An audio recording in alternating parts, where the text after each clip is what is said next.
I've learned to blow my own trumpet, which is looked upon with not being very nice in Scotland.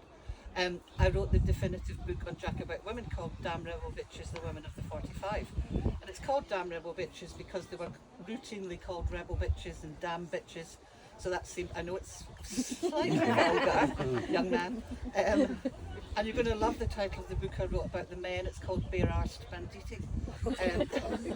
Because that was what they were called. Because as we know, Scotsmen didn't wear anything beneath their kilts. But again, that was an insult to them, to try and make them, who are these exotically clad warriors who dare to question the might of the British government. But I've also written a couple of Jacobite novels, and I write also books about other non-fiction. I've written about the Red Clydesiders. I'm from Glasgow, as most people will be able to tell by my accent.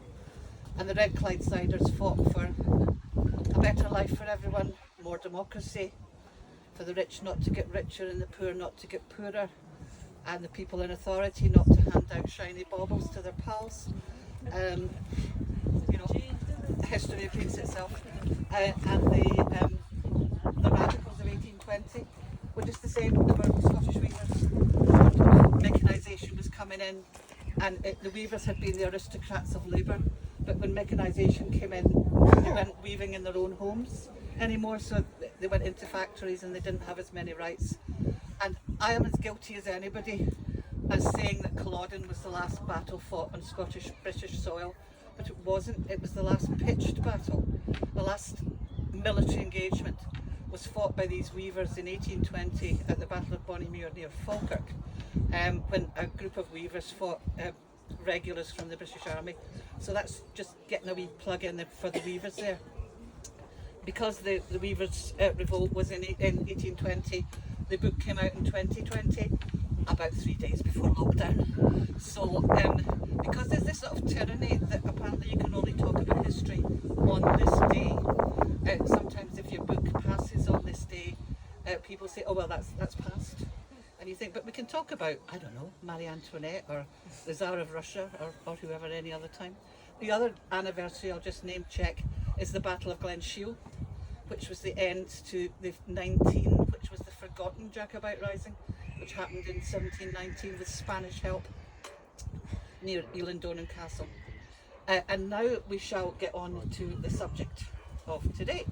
And if I can work this wee thing, it will be a miracle. This is really about a forgotten hero. And this might be him, and it might not be him, of which we'll come to later. And the story started here,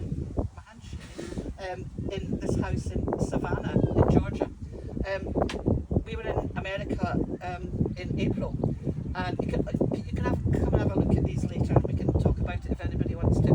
And my daughter-in-law, who's from North Carolina, what an insult, always as bad as calling her a Yankee. She was apoplectic, if you say that. She said, you would love Savannah. And she was right, I did love Savannah. So this house is one of the elegant mansions in Savannah, the townhouses, and it's called the Mercer Williams House. And it became notorious 40 years ago when the owner, Jim Williams, shot his young lover, Danny Hansford, dead in the house. And the question was it self-defence or was it murder? And that story was told in Midnight in the Garden of Good and Evil, which became a best-selling book and a popular movie. However, when I heard that, I thought, no, it's the name Mercer that's ringing bells with me, and I think it's ringing a Jacobite bell. However, we went back in order, and I found out that one of the Mercers of this family was Johnny Mercer, who was a songwriter who wrote more than 1,400 songs, perhaps most famously Breakfast at Tiffany's. Wind River from Breakfast at Tiffany's. But then we went back to his great-grandfather, and he was an officer in the Confederate Army, and then his great-grandfather was, excuse my lack of prowess in this, was possibly this man who was called Hugh Mercer. And I thought, bingo, and I realised that I'd seen the Hugh Mercer name before. And there's a book called The Muster Roll of Bonnie Prince Charlie's Army, Prince Charles Edward Stuart's Army. And because of where I'd found out he was born, at Rosehearty in northeast Scotland near Fraserburgh, I knew he would have been, if he'd signed up as a Jacobite, he would have signed to Pitsligo's horse. Lord Pitsligo, who is another of Scotland's unsung heroes, I think. Scholar, gentleman, kind, convivial, lovely man all round. He had fought in the 15 and he decided to go out and fight in the 45. And Hugh Mercer was an assistant surgeon or a surgeon's mate. And I think perhaps we won't go too deeply into what a surgeon's mate might have had to do. But he was surgeon's mate at Culloden. It's not clear whether he was also a combatant or whether he was just helping with the casualties. However, because he had been in the Jacobite army, he was a hunted man like everyone else who had been in the Jacobite army. But he managed, after quite a few months, to get away to America, and he sailed from Leith to Philadelphia, where he was welcomed because there were a lot of Scottish expats there. And I believe the St Andrew's Society of Philadelphia is one of the oldest St Andrew's societies in America. And I think Scots, what are we like? Wherever we go, we set up St Andrew's societies and remember the old country. So they helped him. And although he was still pretty young, he'd done his medical degree at Aberdeen University, at Marshall College of Aberdeen University. He was very young when he was a student. He went when he was 15 and he graduated when he was 18. But it wasn't unusual in those days for boys, and it was always boys in those days, to go to university at quite a young age. So he seems to have set up as an apothecary, a physician and an apothecary in a town which is now called Mercersburg in his honor. So then he settled into his life in America, and he married a woman called Isabella Gordon, and they had 5 children. And then he fought, strangely enough, he'd fought against the British Crown at Culloden, but he fought for the British Crown in what are called the French and Indian Wars, and they happened sort of 1750s onwards. And I have been given, since I've found out about Mercer, because I didn't really know much about him before I went to Savannah. These wars were what were the American colonies on the eastern seaboard was called New Britain, and what was up towards what is now Canada was called New France, and the Native Americans were being squeezed in the middle. So Hugh Mercer went to fight there, and I suppose you could say he was fighting for the country he had adopted to try and preserve the borders for the colonists. And there was a raid on an Indian village because different tribes of the Indians allied themselves either to the British or to what were to become the Canadians. And he was wounded from a musket fire, and it broke a bone in his arm, and he became separated from his company. So he walked back to safety with a badly damaged arm, and he was all on his own. He walked 100 miles in 10 days, and there's a lovely quote here about what happened. There's the Pennsylvania Gazette, which was founded by the great Benjamin Franklin, and they said, "We hear that Captain Mercer was 14 days in getting to Fort Littleton. He had a miraculous escape, living 10 days on 2 dried clams and a rattlesnake, with the assistance of a few berries. The snake kept sweet for several days, and coming near Fort Shirley, he found a piece of dry beef which our people had lost, and on trial rejected it because the snake was better. His wounded arm is in a good way, though it could be but badly dressed and a bone broken." So apparently I have also read that he came upon the carcass of the rattlesnake, so he didn't try to hunt a rattlesnake, which I presume is quite different. So while he was fighting in these French and Indian wars, he became friends with George Washington. The 2 men were quite close friends, and Washington encouraged Mercer to settle in a place called Fredericksburg in Virginia, and there was lots of expat Scots there, including John Paul Jones, who's considered to be the father of the American Navy, and was also a rear admiral in the Russian Navy, which is a neat trick when you think about it. He came from down in Galloway, Kirkbean in Galloway, and they met at a tavern called the Rising Sun, and they talked about the injustices they felt they were being met with from the British Crown. You know, no taxation without representation, the Boston Tea Party, throwing the tea into the harbour, all that sort of thing. And eventually it came to revolution. Mercer himself said, some people didn't want there to be war, obviously. But Mercer said, if rather than submit to what he called the tyranny of Great Britain, he would rather go beyond the mountains and live with the Indians. He also said, Hugh Mercer will serve his adopted country and the cause of liberty in any rank or station to which he may be assigned. He was made a colonel and is considered to have been a great military strategist. So he was, while also being a physician, he was also a soldier. But you might think that seemed a bit odd, but I don't think it did seem odd to people in the 18th century. And I think it was, they didn't want to ask other men to do what they would not. The important thing is, here we come to this plate. Well, actually it's the painting. It's the famous painting of Washington crossing the Delaware, and I'll explain that a bit. My husband thinks I've now become obsessed with Washington crossing the Delaware, and I have. So I've had this plate for about 40 years. It's been in the wars. It's a wee crack. It comes out at Christmas and New Year. And I bought it off a stall in Cardiff Market. My husband's from Cardiff. And being vain, I wasn't wearing my glasses, and I thought it was Bonnie Prince Charlie standing in a boat. So ever since we've called it Bonnie Prince Charlie crossing the Delaware. And I said this to my sister-in-law, American sister-in-law, formidably intelligent. What else would I say? I'm not saying anything against her sense of humour, but I said, we call this Bonnie Prince Charlie crossing the Delaware. And she said, but Maggie, Charles Edward Stuart never went to North America. And I said, no, it's a joke. So since then when I found out about Hugh Mercer, I decided I would have a look at this painting. I think it's in the Metropolitan Museum of Art, and I've seen it on a Zoom thing. And we didn't go to New York this time, it's too far to go up. And it's very dramatic position.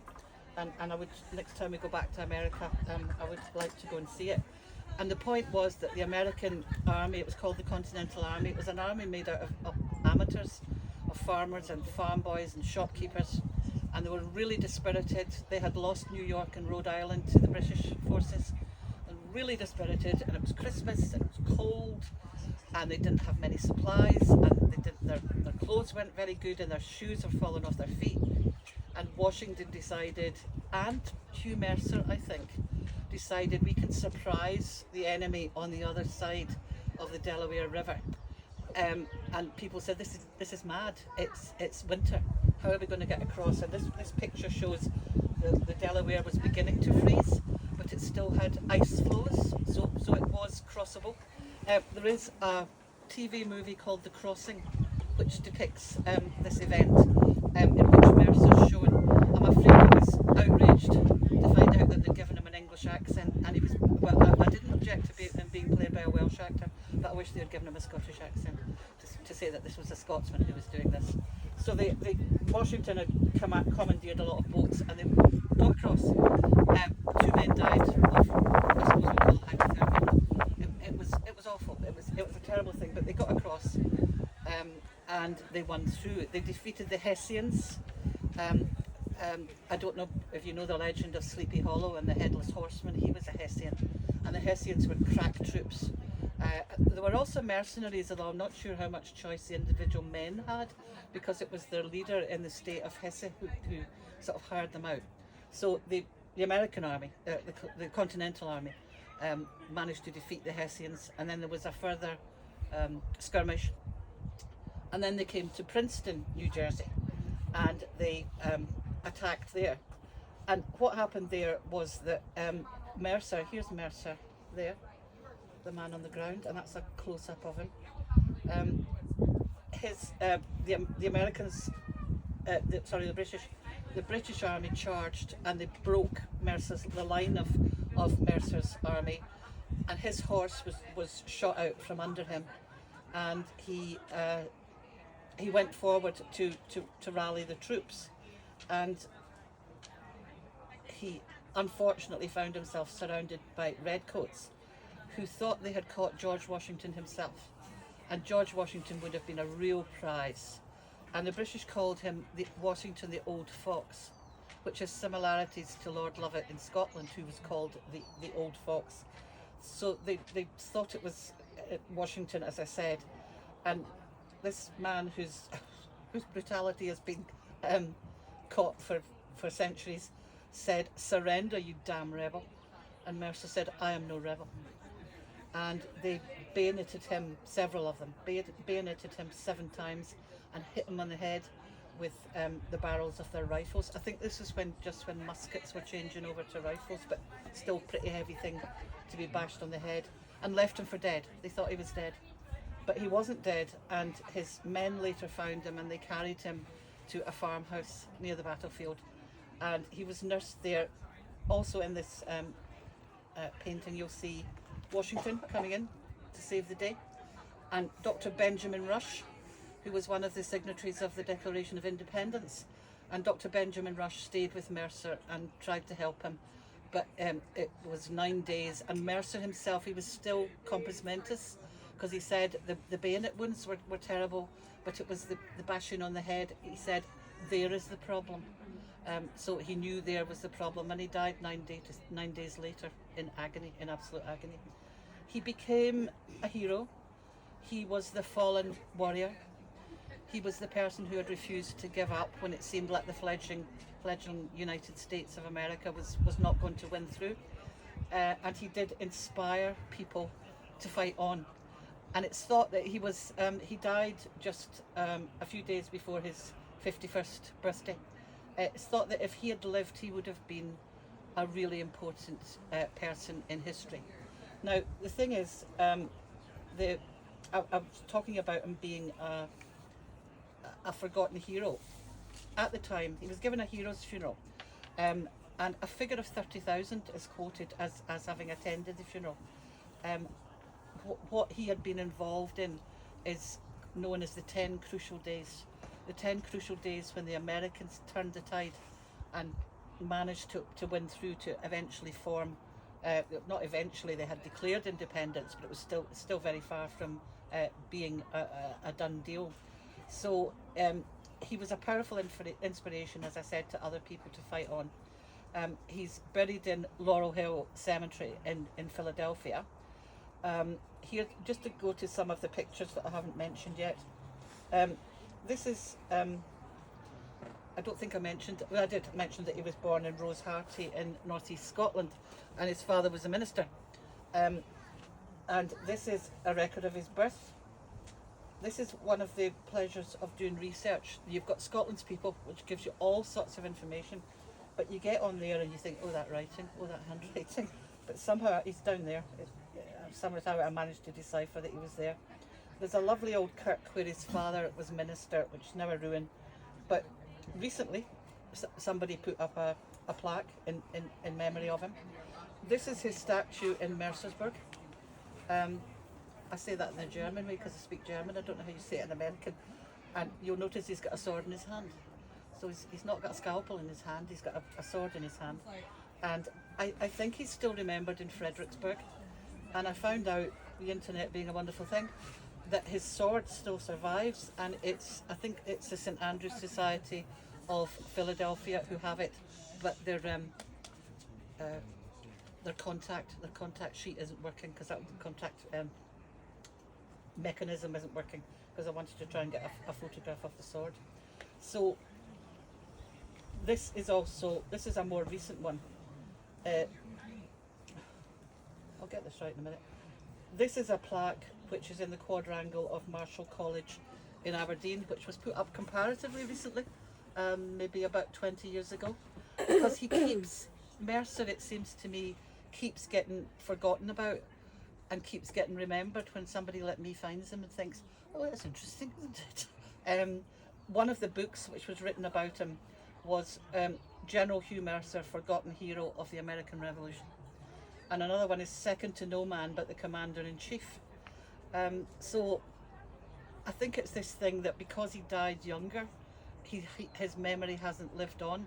But if you go on the internet and you type in Hugh Mercer and you get his dates, you will find that there are people who do remember him. There are reenactment societies who reenact these battles from the Revolutionary War.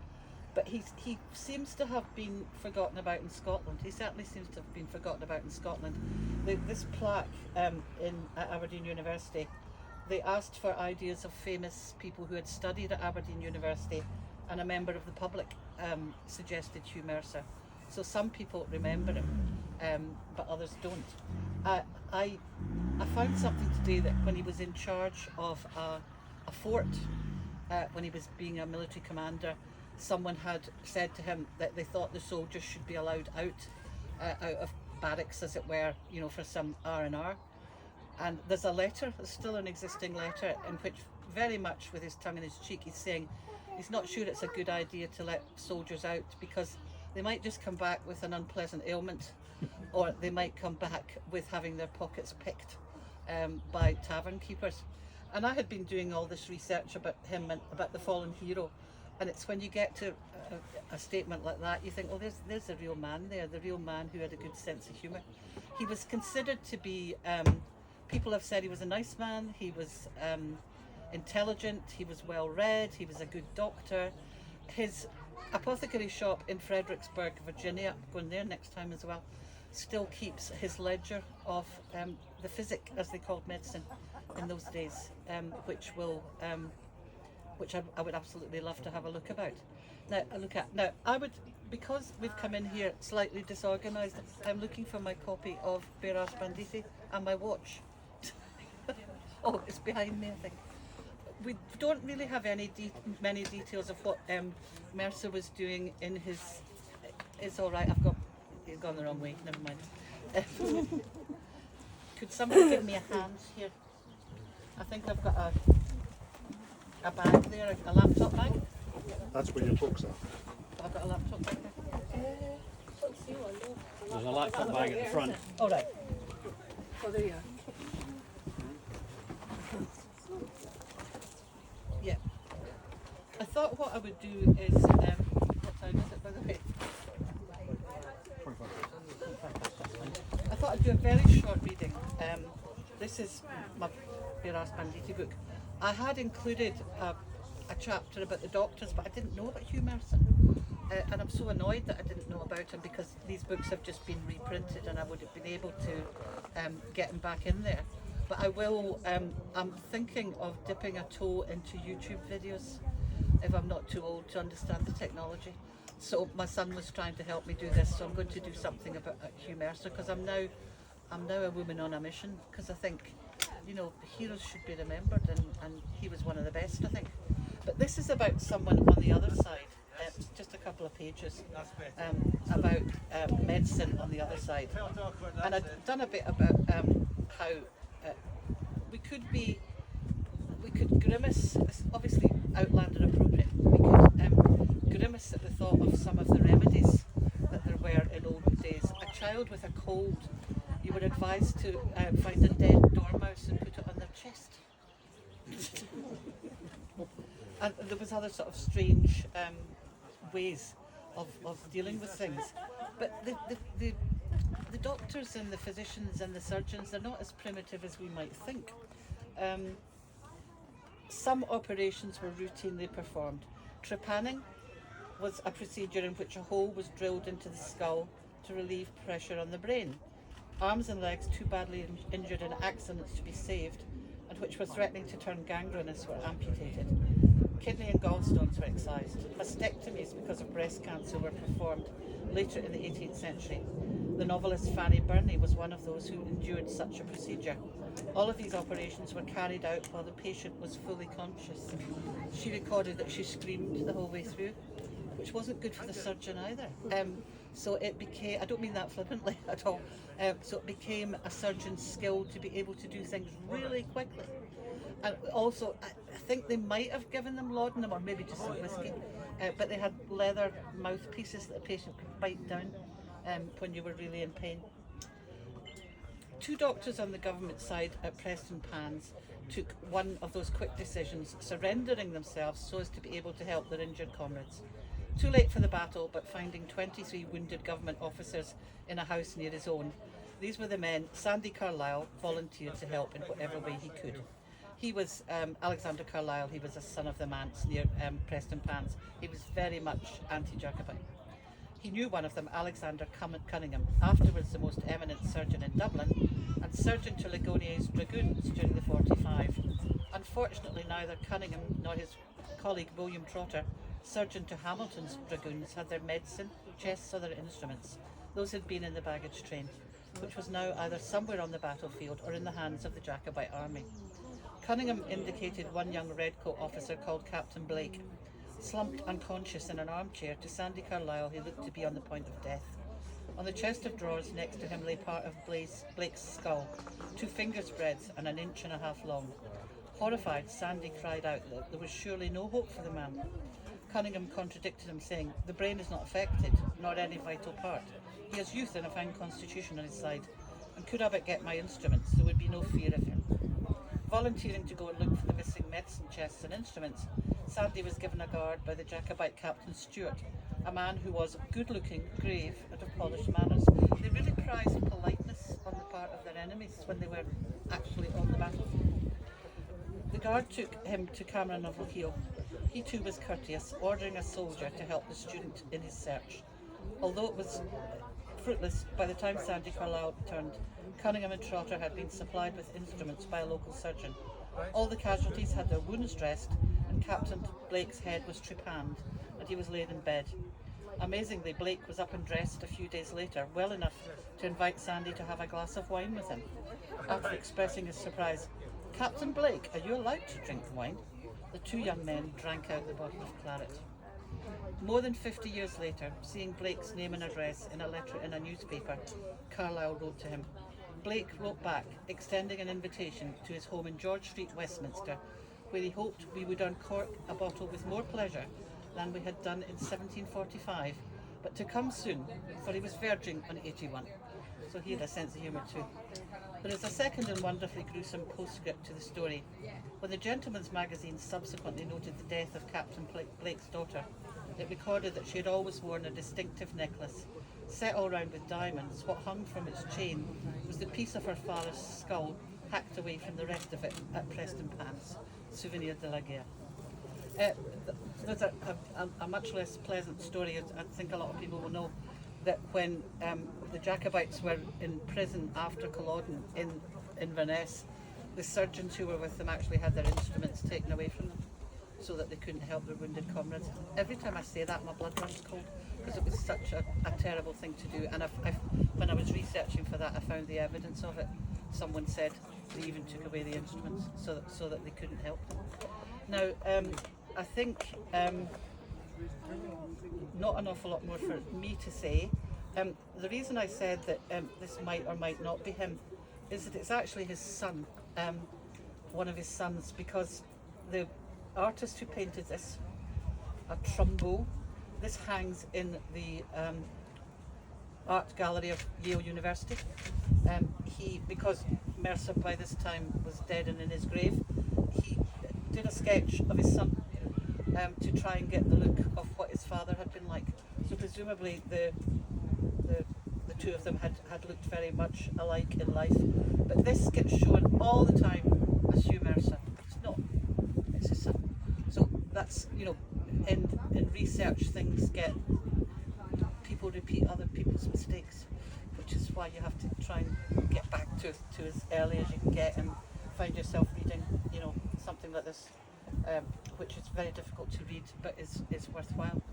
Now, I'm sort of finishing up here. I realise I've sort of gabbled a bit, but if anyone would like to ask any questions, and if I had a table, as I was promised, I could have put out the bookmarks, but I'll maybe clear some of the cloth and put some of them out if anyone would like to pick up a bookmark. So does anybody have any questions? This is the moment in a talk when you strike the audience dumb. And I'll have a wee drink of water while I'm waiting. Oh, thank you.